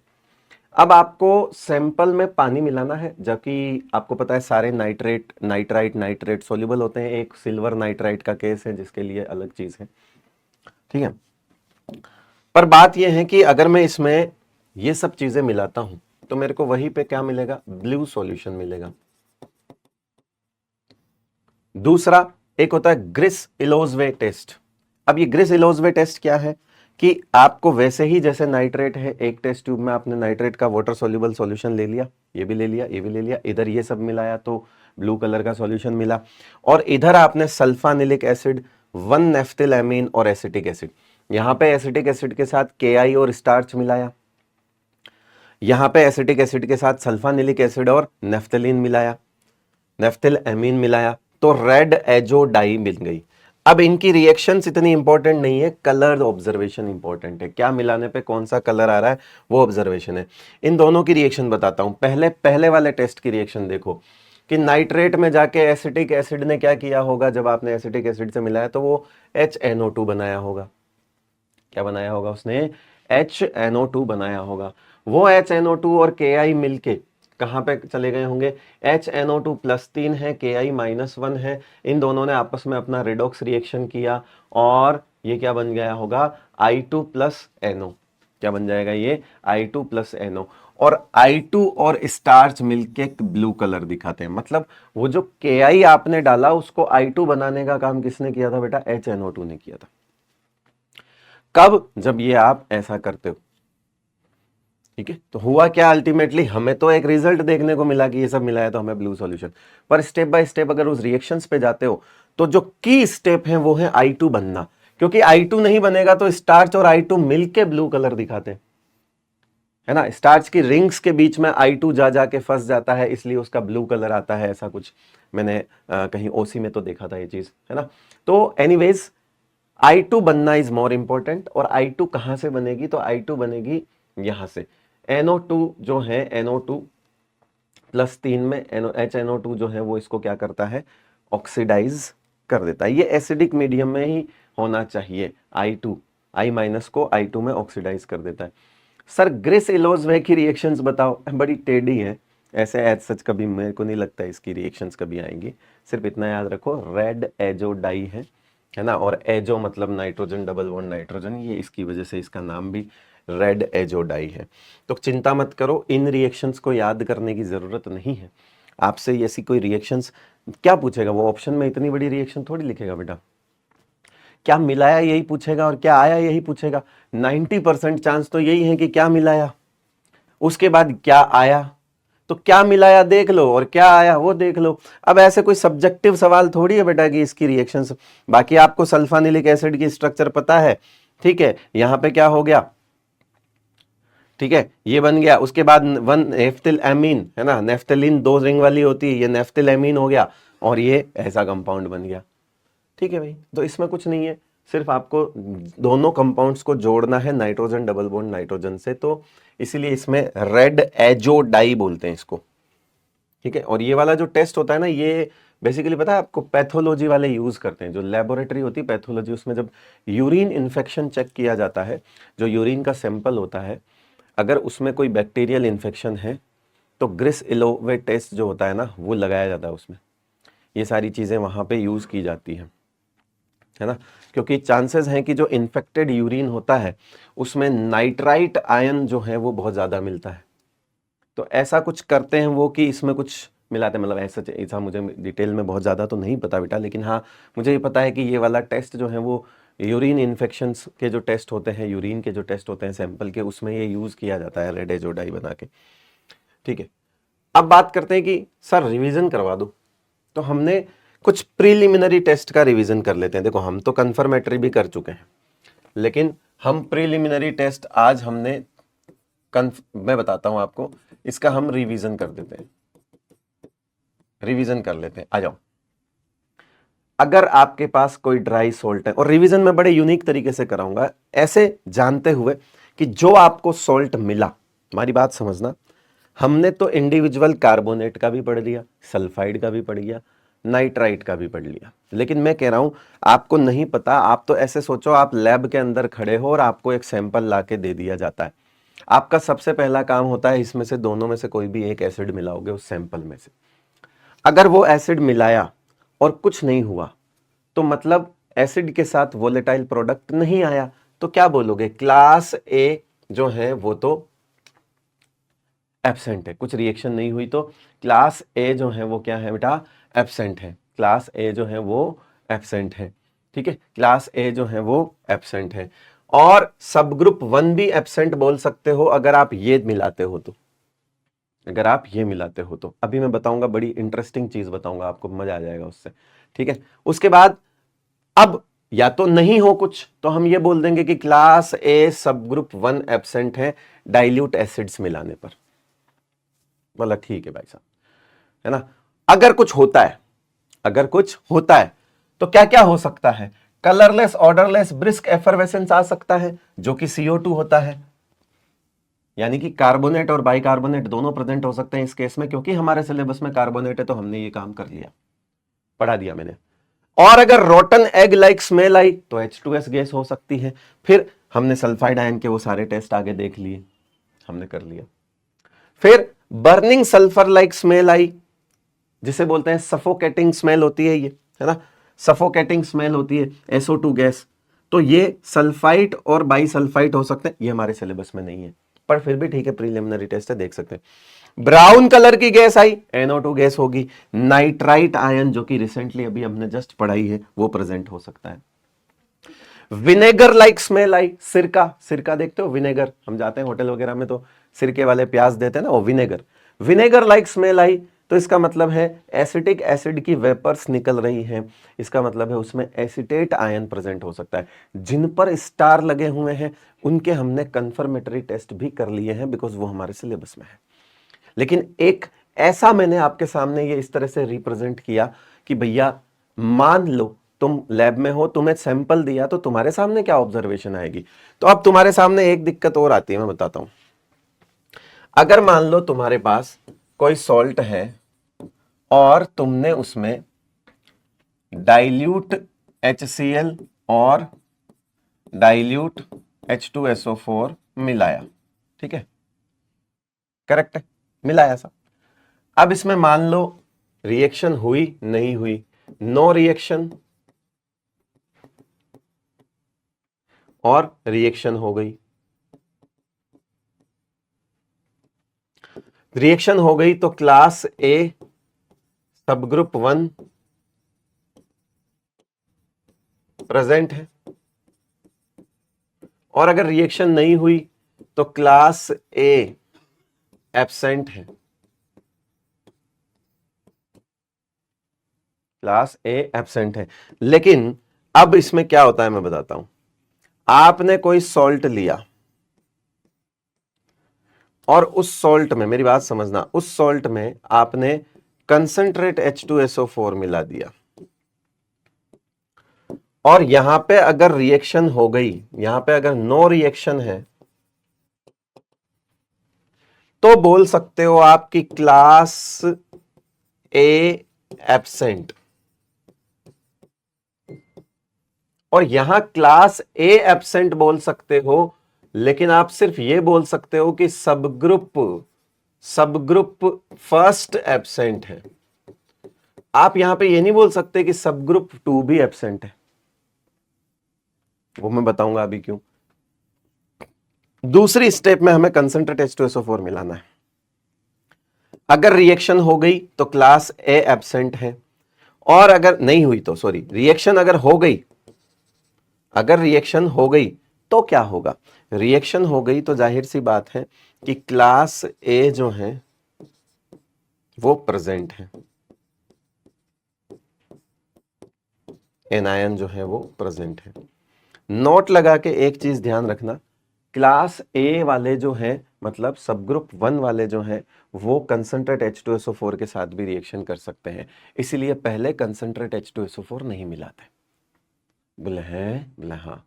अब मैं आपको बताता हूं, पूरी स्टेप बाय स्टेप कहानी सुनाता हूं आपको। सबसे पहले स्टेप्स जो है वो क्या फॉलो करनी है, स्टेप्स आपको पहले फॉलो करनी है कि आपका जो सॉल्ट है उसमें आपको पहले डाइल्यूट एसिड मिलाना है, ठीक है। इसके बाद या तो रिएक्शन होगी या नहीं होगी, ठीक है। अगर यहां रिएक्शन नहीं हुई,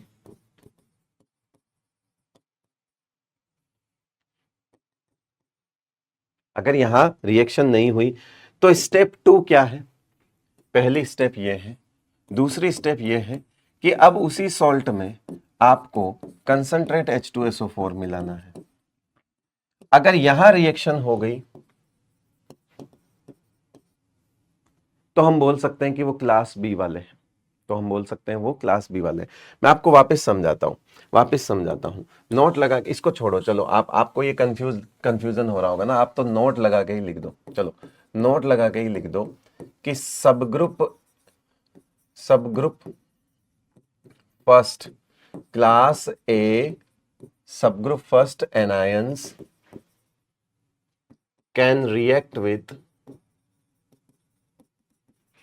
both dilute and concentrate H2SO4, dilute और कंसंट्रेट H2SO4 के साथ रिएक्शन कर सकते हैं, है ना। बट सब ग्रुप 2 वाले only react with concentrate H2SO4। तो तुम पहले क्या मिलाओगे मुझे बताओ। अगर तुम पहले मान लीजिए तुमने सॉल्ट लिया, है ना, इसलिए अगर हम बात करें इसलिए सॉल्ट के साथ अगर तुम पहले ही कंसंट्रेट H2SO4 मिलाते हो तो इस पर जो रिएक्शन होती है, अगर गैस इवॉल्व होती है तो भैया सब ग्रुप 1 सब ग्रुप 2 दोनों में से कोई भी प्रेजेंट हो सकता है। सब group 1 and 2 both can present।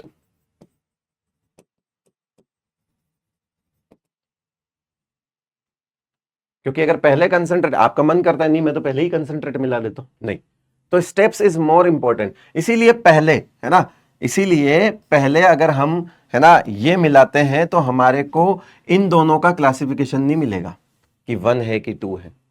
तो इसीलिए पहले क्या होता है, इसीलिए क्या कर लेते हैं बेटा, पहले एंस डाइल्यूट H2SO4 और डाइल्यूट HCl को पहले मिलाया जाता है।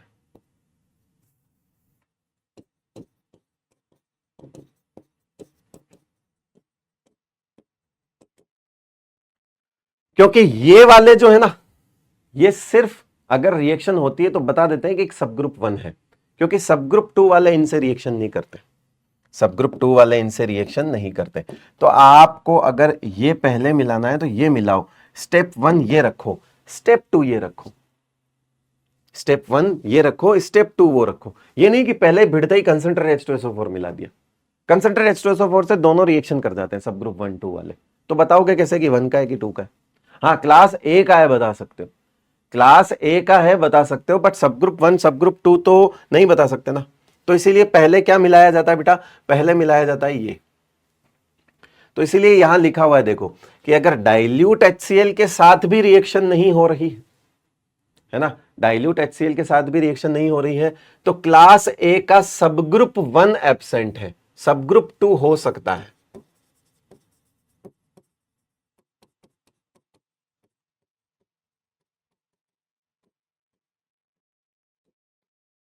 आप यहां पे पूरी तरह से ये नहीं बोल सकते कि सब ग्रुप जो है क्लास ए ही एब्सेंट है। क्यों? क्योंकि अभी तो कंसंट्रेट H2SO4 भी तो मिला के देखना है।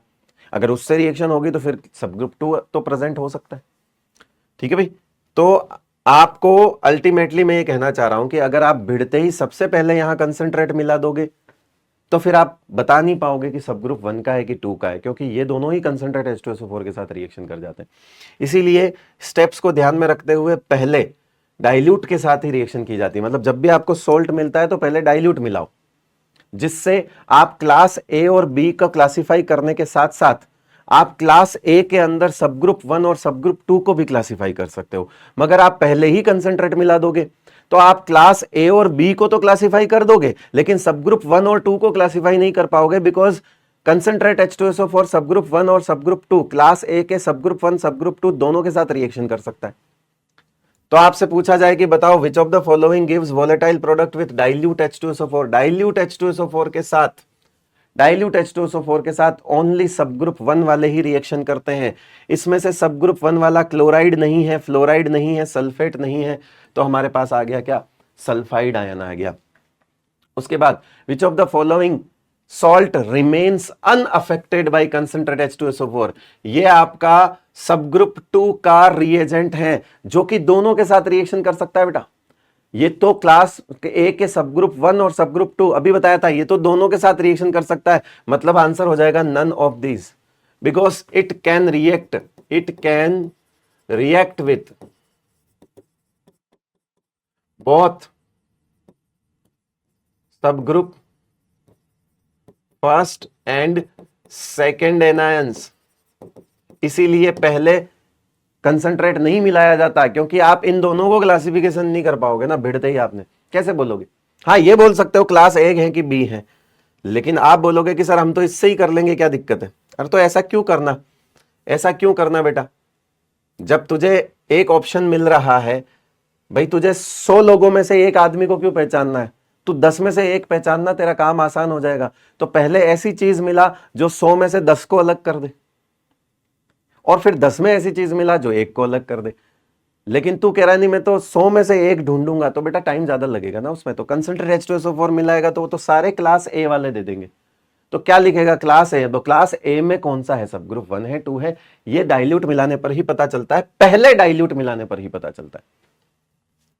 नेक्स्ट है कि सॉल्ट है यहां पर, और जो गैस है वो रोटन एग लाइक स्मेल है। तो बताओ सॉल्ट कौन सा होगा? सॉल्ट सल्फाइड होगा भाई साहब, ये लो ये लो। और गैस जो है वो आपकी H2S होगी। PH3 जो है वो क्या होती है? PH3 जो है वो रोटन फिश लाइक स्मेल होती है।